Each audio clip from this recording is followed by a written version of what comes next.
It's Tuesday, December 22nd, 2020. I'm Cameron Weir, and welcome to TMI Daily, your daily roundup of everything people are talking about online, since they aren't allowed to talk about it in person. Last night, both the House and Senate passed the long-awaited $900 billion COVID relief bill, which cut stimulus checks from $1,200 to $600 a person, and also cut additional unemployment benefits from $600 a week to $300. I guess when politicians heard that passing a stimulus was the least they could do to help the American people, they wanted to prove that they could do even less. A passenger who went into cardiac arrest on a United Airlines flight 8 days ago reportedly had COVID. But the airline claims that it's not their responsibility to tell the other passengers. You thought it was bad that one time they waited till you boarded the plane to tell you that your bag wouldn't fit in the overhead cabin. This morning, Dr. Anthony Fauci received his COVID vaccination. Considering the year he's had, COVID is probably a distant second on Fauci's list of things he's happy to be seeing end in 2021. Televangelist Pat Robertson said that Trump lives in an alternate reality and should move on from his election loss.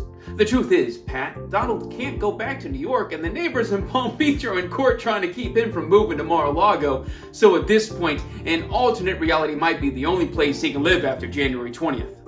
Or Russia. According to the New York Times, Patrick Byrne, the former CEO of Overstock.com, was at the meeting at the White House to discuss Trump's strategy to reverse his election loss to Joe Biden, up to and including implementing martial law. It's too bad he didn't invite the guy who runs overanddonewith.com. A Minnesota bar owner who is being sued by the state for not complying with restrictions against indoor dining has been invited to move to South Dakota by its governor, Kristi Noem. We couldn't agree more that moving to South Dakota is the proper amount of punishment for not following COVID health rules. Coming off their highly praised playoffs in the Orlando bubble, the new NBA season starts tonight with teams playing in their own arenas. Let's see how long it takes before players who are no longer under quarantine can burst this bubble. As a birthday gift, Diddy gave his mom a check for $1 million and a new Bentley. But don't worry, Mom, because Amazon says the mug I ordered you will be there before Christmas Eve. Die Hard director John McTiernan has finally put to rest the argument about whether the Bruce Willis action film is a Christmas movie by saying yes, it is, and to please leave him alone about Die Hard 2. He had nothing to do with it.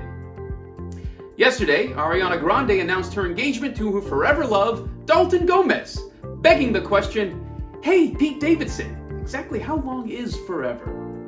Now let's send it over to tonight's TMI Daily Cast and Crew Roundtable. Stay safe.